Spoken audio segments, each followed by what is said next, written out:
Hi there, welcome to DMU Taiko Spring Sessions. My name's Jake, I work with an organisation called Bullfrog Arts and we provide music education programmes across the city and county sometimes. But this series of Taiko Sessions is run with De Montfort University. The DMU Taiko group's been around for several years. But at the moment we're operating a little bit differently because of the coronavirus and the lockdown that we're currently in. So where we'd usually meet up in person to play Taiko, we can't do that at the moment, unfortunately. So we are running some online video sessions which you'll be able to use to carry on practicing or to start practicing if you've never played Taiko before. The videos are made up of other training and teaching videos that we've put together over previous lockdowns. So whilst you'll see myself and a colleague of mine, Kate, and some other members of Bullfrog as well presenting these videos, they're interspersed with separate lessons and sections from previous videos as well. So you'll have flashbacks to the lovely warm weather of last summer, and you'll also meet some other bullfroggers who aren't presenting as such. All of these videos that we're cutting into this one are available at the De Montfort University Taiko playlist on the DMU YouTube channel. So I'll put a link to that in this video. We've split this video into chapters, so if you're not familiar with chapters on YouTube, you should see across the bottom of this video, across the bar across the bottom, that it's split into chunks. That means you can skip to different chunks within the video. And there's also a list of contents below the video as well that you can skip to. This is primarily for regular Taiko members who may want to skip over some of the introductory stuff if you are already familiar with it. If you can't see the chapters for some reason, possibly because of the way it's been embedded into the blog, just use that old faithful fast forward button. So, coming in this week's session, we're going to begin with a welcome to Taiko message. This is going to be delivered by me in a previous incarnation. I think I might have made this video last summer, so my hair is a little bit shorter. This is my lockdown 3 length.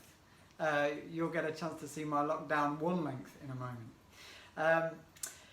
If you are already familiar with Taiko, feel free to skip over that one and move straight to the Bachi video. The Bachi video is going to talk to you about drumsticks. So in Taiko we call our drumsticks Bachi. That's just a Japanese word for drumstick. If you don't have a pair of Bachi you can use, the Bachi video will explain what you can use instead or how you can make your own. And then we'll have a quick look at what you can use for a drum, because the Taiko drums are quite big. You can see a couple of examples here. So if you're not lucky enough to have your own Taiko drum, we'll talk about what you can use instead. So we hope you enjoyed this introduction. After those videos, my colleague Kate will be making an appearance and taking us on through some warm-ups and getting us ready to play. So enjoy this week's session, and I'll see you again shortly. So what is Taiko? Taiko is a form of Japanese ensemble drumming. The word Taiko simply means big drum or fat drum. And as you can see, the drums are quite big. And as such, playing Taiko can be quite physical, which is one of the reasons why I like it so much and why it's a good thing to do in a lockdown. The Taiko drum has been around for centuries. But Taiko in the way that we play it, which is in a group style, has only really been around since the 1950s. So it's a relatively new musical art form. The best thing to do to find out about what Taiko is and what it looks like is to have a look on YouTube. There are loads of videos on there. If you search for Taiko, you'll see some absolutely amazing performances. And as a tip, why not search for Kagemusha Taiko. Kagemusha Taiko are our teachers. They're based down in Devon and they're a professional performing group as well. So see what you can find and then come back for more videos on how you can learn to play it. The drumsticks that we use to play taiko are called bachi, and that's just the Japanese word for drumstick. As you can see, bachi are quite thick and a lot bigger than the standard drum kit drumsticks that you might have seen. We're very aware that you may not have a pair of bachi that you can use to play along with the videos that we're making. So, in this video I'm just going to talk briefly about how you can make your own bachi. Our tip here is to get hold of a broomstick if you can, that's about the right kind of diameter. And then chop that broomstick with a saw, if you have one, into lengths of between 1 foot and 1.5 foot. That will give you an approximate version of a bachi. If you've got any sandpaper just to take out any rough parts of your new bachi, I would recommend that. If you don't have the ability to manufacture your bachi out of a broomstick, then just see what you've got around the house. A pair of wooden spoons might be usable. Anything you like really that is about the length of a drumstick and as thick as possible will serve you well. The main type of taiko drum that we use at Bullfrog Arts is a drum like this. This is called a nagado. As you can see, it's kind of like a barrel type of shape and size. You may not have one of these that you can play on to follow along with the videos that we're making. So in this video I'm just going to talk briefly about what you can use as a substitute and how, if you're really determined to use a drum, how you might be able to go about that. So let's talk first of all about a substitute. We find the back of a chair works pretty well. It's about the right height when you stood it behind it drumming along. Obviously you need to be careful what you're using to drum with so you don't damage the chair. A stool, like a tall stool, can also be good, particularly if it's got a cushion on top. My favourite thing to use when I don't have a drum to hand is a cushion, because you don't have to worry about how hard you hit it, and if you've got a cushion big enough, it's absolutely fine for most of the pieces we're going to be learning. Alternatively, you can play taiko just in the air. So there's a lot of physical movements with taiko. You'll be able to move along with those even if you're not hitting something. And it'll look just as good even if it doesn't sound quite as good. If you really want to use a drum and you don't have a taiko drum to hand, there are a few things you could consider. You could try making your own version of a drum or a taiko drum by using a bucket and covering the top of that bucket with tape. So you can just use gaffer tape or parcel tape. And across the top of the bucket, if you imagine it like a clock face, go from 12 o'clock to 6 o'clock, then 9 o'clock to 3 o'clock, and then the two diagonals, and keep taping over like that until you've got a completely filled skin. If you want to scale that up to something a bit more like this, then you could do the same thing with a large bin. You could try an upturned bin or an upturned bucket, but just be careful how hard you're hitting it, because those the plastic that they're made out of can be quite brittle, so you could find that you go through quite a lot of bins and buckets. One of the best homemade taiko drums that we've come across is using a tire and the gaffer tape method. It might be just as difficult for you to come across a tire as it is a taiko drum, but should you happen to have one kicking around, then you could try that. Same idea, just to wrap the tape across 12 o'clock to 6 o'clock, 9 o'clock to 3 o'clock, and round you go until you've got it completely filled. Our final suggestion is to use another type of drum if you have one. You may have a djembe drum or a snare drum that you can use to play along. If you use one of those other drums, just be aware of the drumsticks that you're using.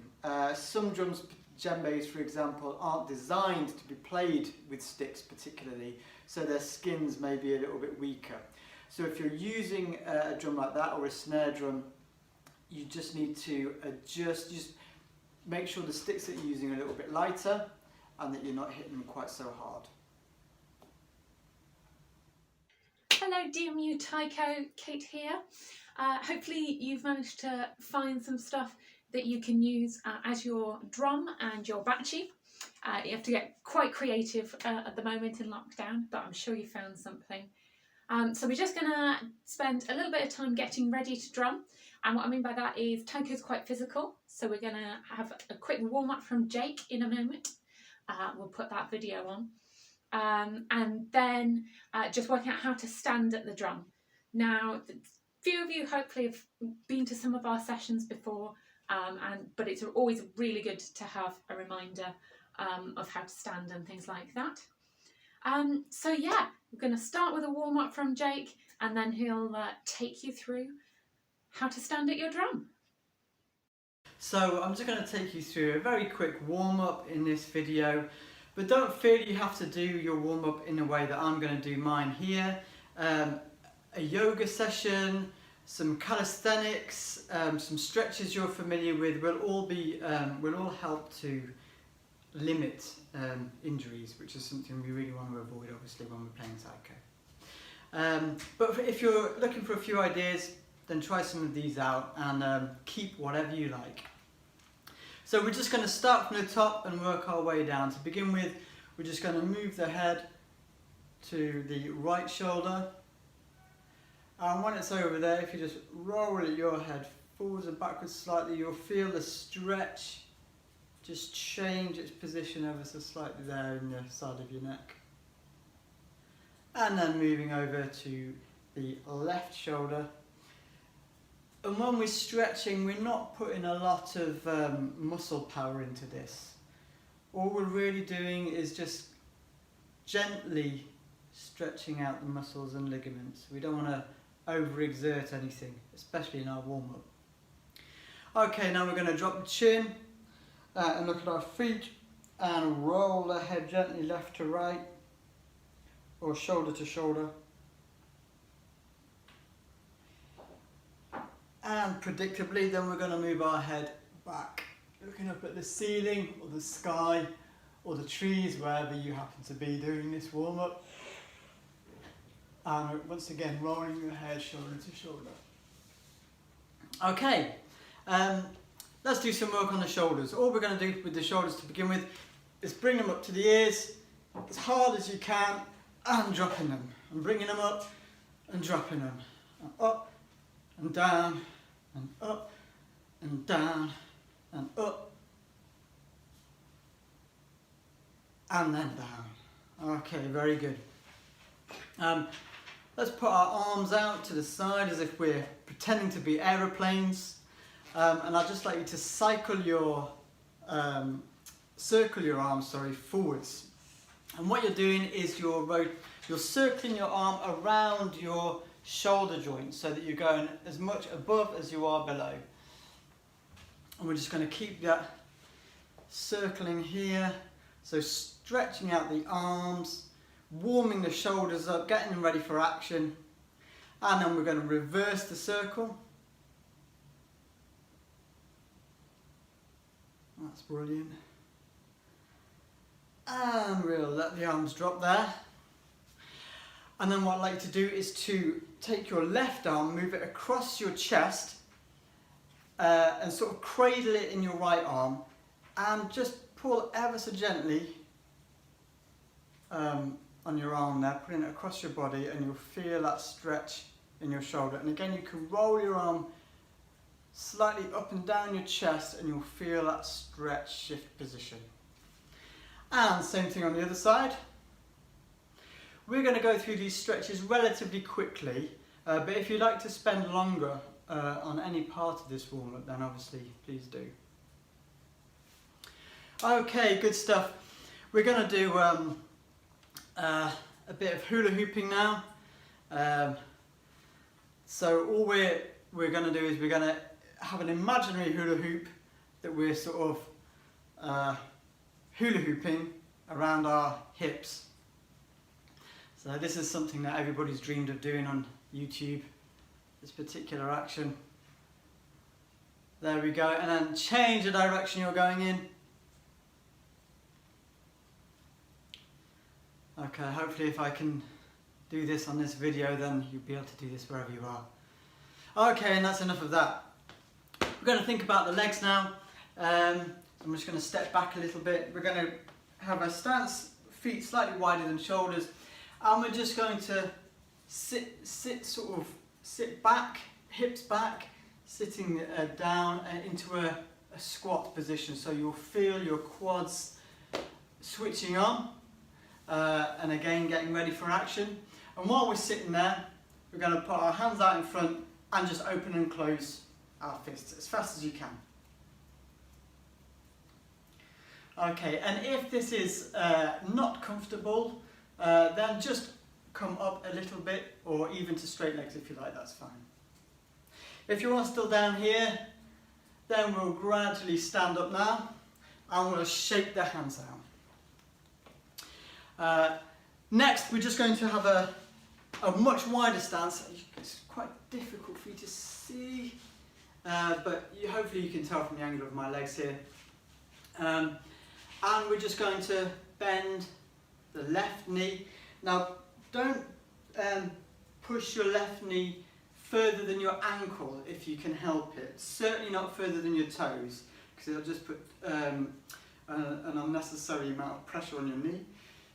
All we're really trying to do here is stretch out the back leg, the outside of the back leg and the inside of the bent leg. And then moving over to the other side.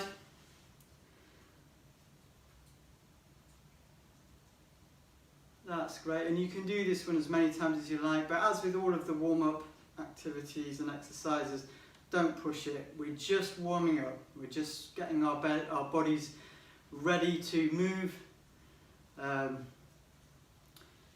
that's all we really need to do. So finally, we're just going to circle our feet.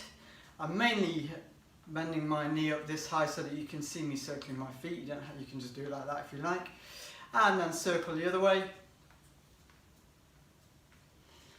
And we'll do the same on the other side. Circling one way. And then the other.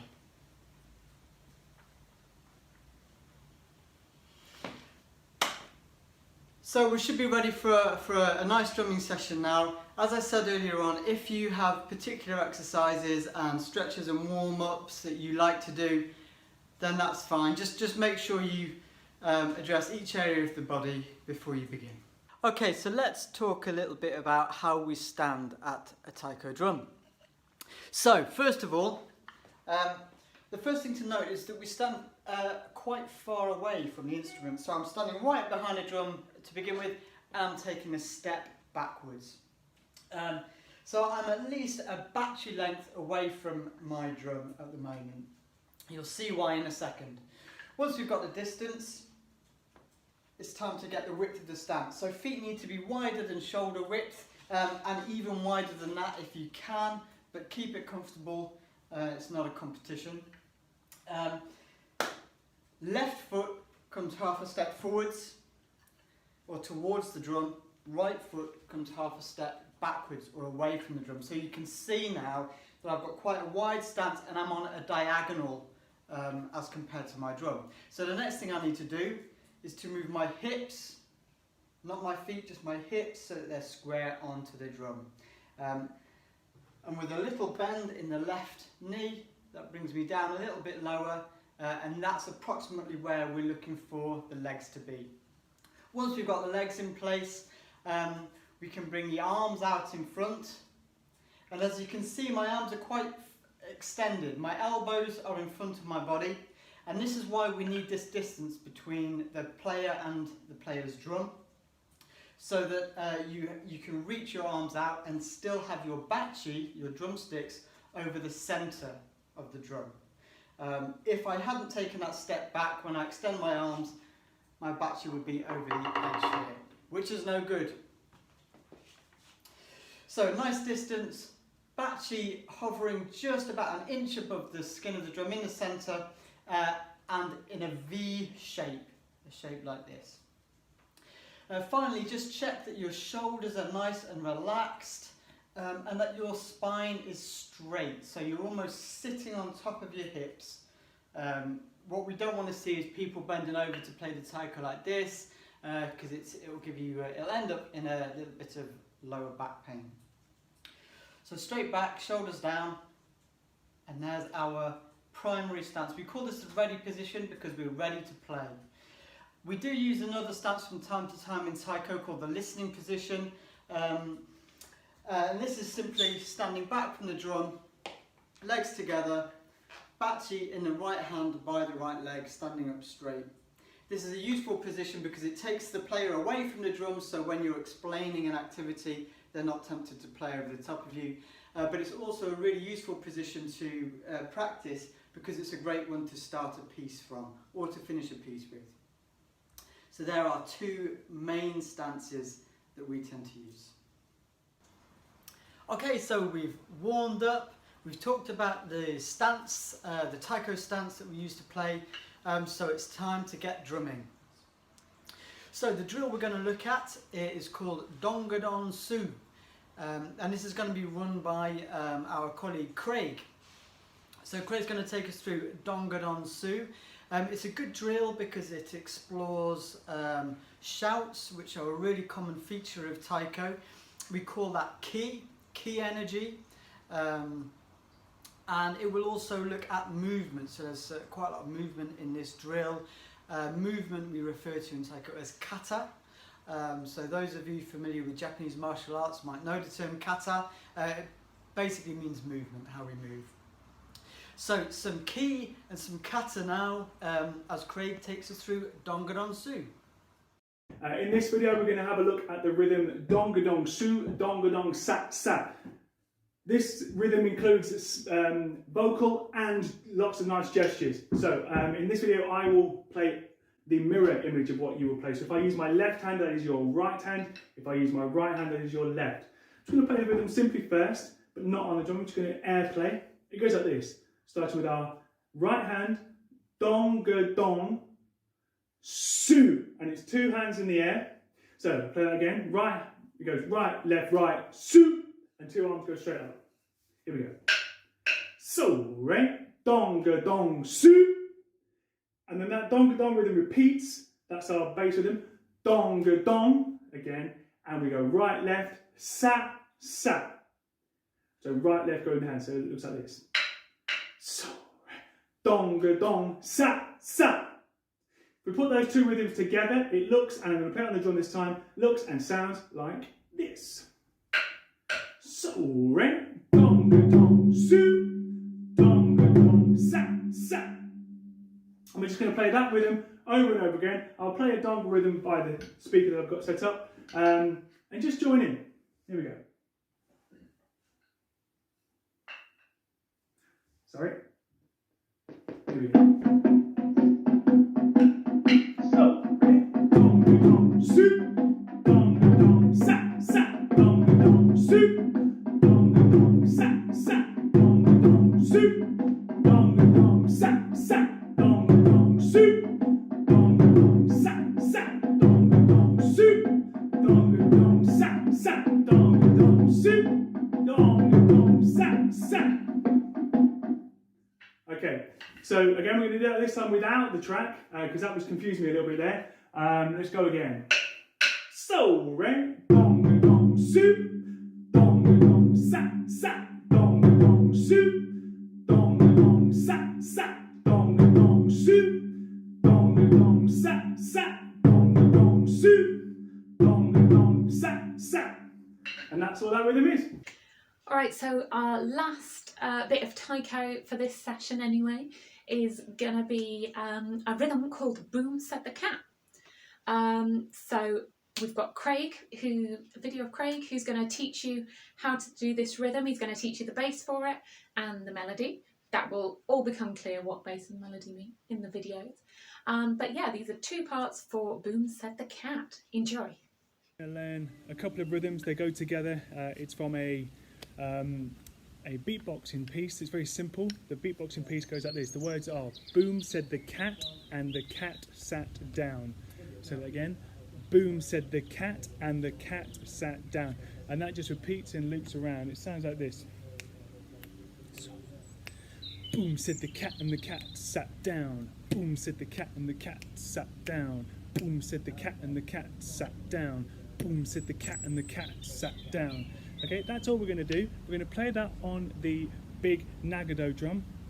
There's two elements. There's the boom part and the cat part. The boom takes place on the skin, and the cat, every time we say cat, it's on the rim. Now here's the complicated part for this piece. The way we play the hands swaps every time. Okay, we're going to start. I'm going to use my right hand to start, and I'm going to play boom, said the, and then my left hand's going to play cat. Right hand is going to carry on. So I'll play those first three notes. Boom, said the cat. Sorry, first four. And again. So, re. Boom, said the cat. From there, right hand again, and the cat sat down. Okay? So right hand and the cat sat down. So, re. And the cat sat down. Play the whole thing one time around. So, re. Boom, said the cat, and the cat sat down.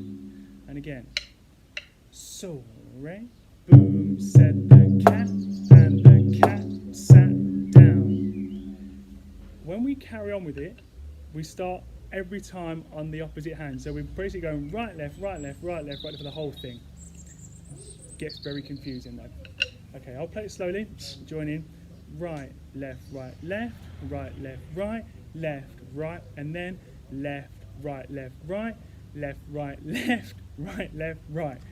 Okay, we'll see how we get on. Okay, here we go. Start with the right hand.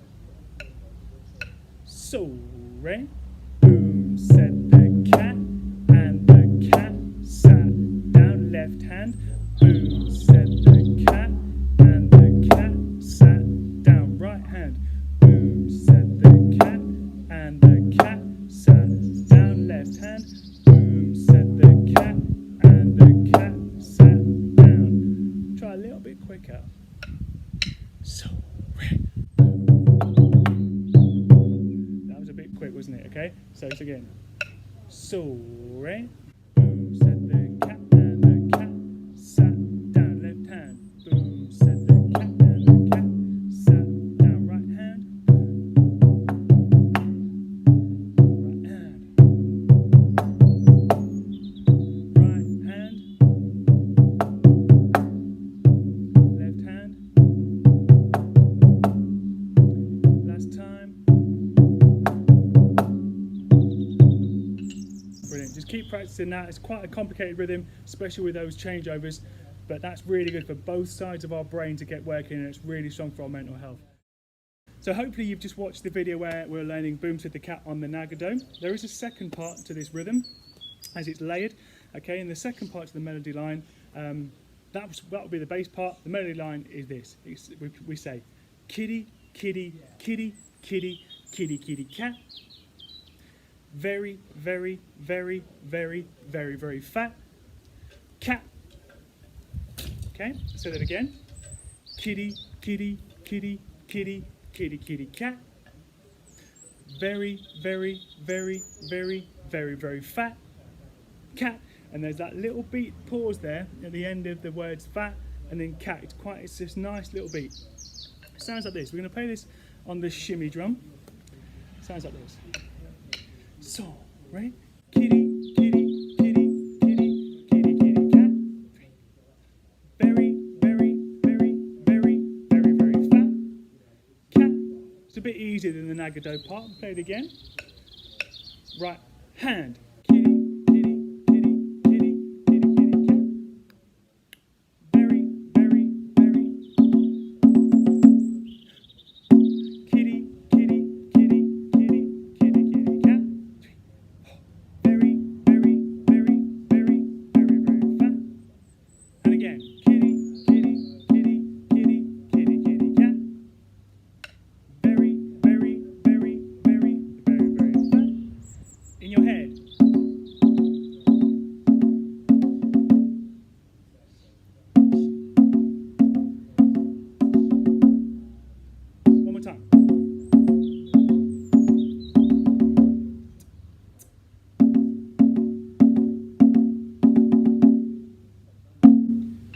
that's great. Well, we really hope that you've enjoyed this first session in our series of DMU Taiko Spring Sessions. We've really enjoyed putting it together and playing along ourselves. We hope you have too. And hopefully the chapters have worked and you've been able to navigate your way through this session okay. Do let us know below. One of the great things about our blog is we can generate discussion there. So let us know how you got on. Did the navigation work for you? Were you able to use the chapters? Did you enjoy the session? And also we'd be really interested to hear about your first experience of Taiko. So tell us how Taiko first crossed your path. Even if it was this video, we'd be really interested to hear. So take care of yourselves, keep playing, we look forward to seeing you next week.